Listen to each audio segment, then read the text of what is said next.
Okay. Okay, good morning, everyone. So, being a part of America, as we are citizens of America, we are exposed to a lot of health ads and things to keep us in shape, often that don't require exercise. We are often keen on taking the next pill so we can lose weight by falling asleep, or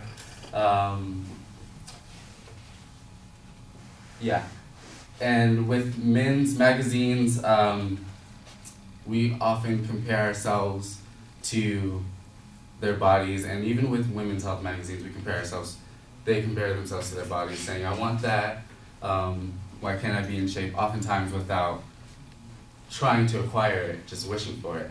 And with that being said, I believe that a way we can acquire that and become healthier and be in the best shape possible is through running. Running is the best source of exercise.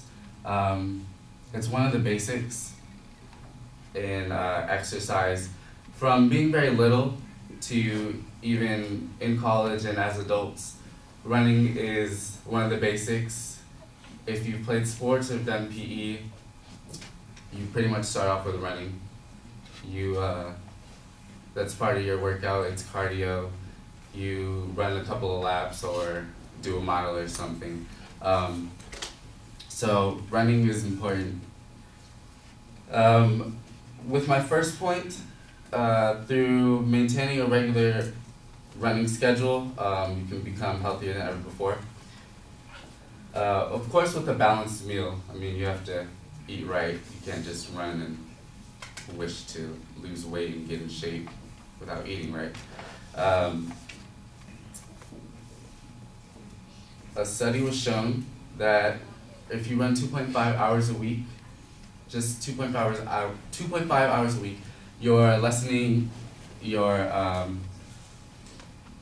death expectancy. And what that means is 19% of people who don't run 2.5 hours a week have a higher risk of dying prematurely. And not prematurely like 17 or something, but like in their 30s or 40s. And according to Runner's World, asthmatics lowered their wheezing and bettered their breathing through their lungs by running 2 times a week for 3 months. And I can relate to that personally because in 2006, before 2006 I didn't have asthma. And then in 2006 I developed it. And in 2007 I started running track. In 2008 I didn't have asthma anymore. And that was proven through me running. So it's very beneficial because you can get rid of things that you had before or developed later on in life. In a study at USC on insomniacs, it was proven that on the days they ran, they fell asleep 17 minutes faster than if they didn't run. So if you're an insomniac and you run that day, you'll fall asleep in 17 minutes. Now if you didn't run, it'll take 38 minutes for you to fall asleep. 38 minutes longer than the 17 minutes. Also, if you run that day, you'll sleep an hour longer. And as college students, sleep is important because, you know, we want to study or get to school or that party. But it's important. Another study at the University of Missouri on cyclists and runners was done through their bone density in their hips and in their spine. 63% of bikers had more bone density and, less bone density in their hips and spines than runners. They were doing more damage to their bodies than runners. Through running, you're using your muscles and not putting so much pressure on them. Of course, you're running on your knees, but you're not doing, it's not as hard as if you were to cycle. And that's with a lot of sports and a lot of activity with working out. Instead, as opposed to running and other workouts, you're focusing on one area more than your whole body. So, yeah.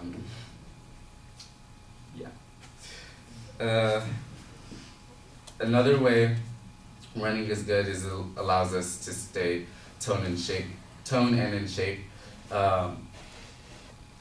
I don't know about everyone else, but I know for myself, being in shape is important for me, and I like to be toned.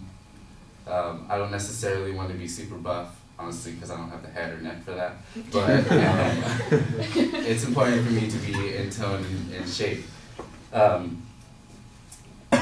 Oftentimes, like I said earlier, we compare ourselves to the men's health magazines or women's health magazines, and we want that. And of course, it's important for us to feel good about ourselves.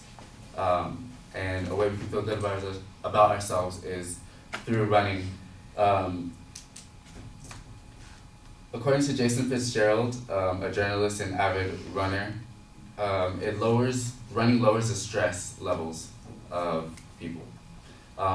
It's mostly important, it was shown in women. Women have a higher stress level than men. And the women runners who ran lowered their stress levels by 15% than before they started to run.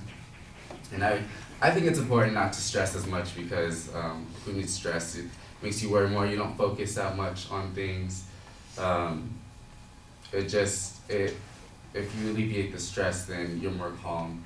And you're not putting that much, because when you have stress, your body is working harder. And if you're not stressing, then you won't have to put damage to your body. And the last thing is it keeps our minds sharp and more attentive. Personally, I've noticed that in high school and in college, I had morning track practices and cross-country practices. The days I would skip practice, I wouldn't be as attentive in class because I would have class right after. I would tend to zone out faster. And I noticed that through running, I can pay attention more because after running, you know, it's more than a body thing. You're working your mind. You're trying to tell your body to work through your workout. So after working your mind through running, it's still working while you're in class, so you're more attentive in class and things like that. You tend to make less mistakes and stuff. A survey taken on British workers showed that they were more attentive and made less mistakes and were more productive at work than on the days that they didn't run. It's important to be attentive at work because if you work down at the port or something, Port in Long Beach, I don't know if any of you know that, they work with a lot of cranes, and that's where all of our shipment comes in to this area. And it's very dangerous out there. And I know that I got my dad to start running so he can be in shape. And he works down at the port. And he told me that he's more attentive down there, and he hasn't been injured as much as work because it is, again, dangerous down there. Another study taken over 30 years showed a group of women by the journal American Geriatrics proved that women who ran as teenagers were less likely to develop dementia. And I don't know if any of you know what dementia is, but you start to lose memories and thoughts, and you're not in the present anymore. So that's another disease that is lessened or weakened through running.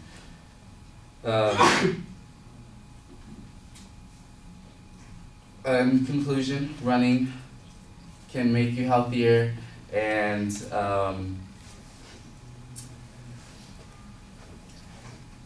running can make you healthier, give you a toned body, and make your mind sharp.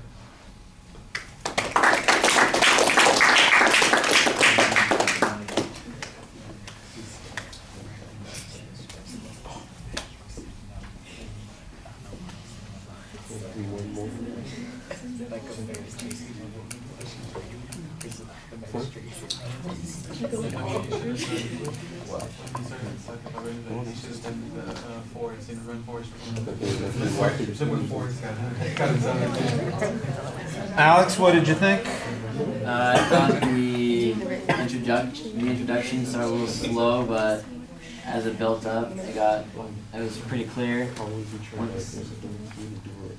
I thought the eye contact was pretty consistent, and it felt pretty conversation-like. It wasn't too scripted. I noticed that the cards were used as little as possible, which made it more conversation-like. I think one of the citations, all you just said was, a study shows this and this. Maybe cite the name or the article that it came from. It was organized pretty well, and the speaking was pretty fluid. And all the facts that you used were, they were useful and they made sense. Okay. Yeah, I thought that there was a lot of information in the speech. The citations were not always consistent, but you usually did try and tell us when you got information from a particular source. On the content being organized, I think there's an organizational structure here, but I don't think it's as clear as it needs to be because you don't have a very strong preview, and then the transitions need to be a little bit more dramatic. The clearest point was the one where you got at the end where you're telling us one of the benefits of running has to do with our mental acuity. And I thought that was the most clear statement on why this set of information is distinct from the other information. In the first sections, the first couple of sections, it just seemed like it was a list of and this study found this benefit, and this study found this benefit, and this study found this benefit. And I think that they probably are grouped in some way, but it was not very clear that they were grouped in a particular way. And I think a preview and a good transition would help make that a lot clearer. On the delivery issues, I think your voice is pretty effective most of the time. Your eye contact is usually good. You need to put both feet on the ground. You've got that James Bond kind of pose with, one ankle behind the other on the tiptoe sort of thing, and you look a little bit awkward there. In the beginning of the speech, you've got your arms crossed a little bit defensively. You need to be a little bit more engaged. So when you look at the video, you'll see that there are a couple of things that you probably don't know that you're doing, that you need to pay attention to the fact that you're doing those things. All right, I'm going to stop there so we can get in.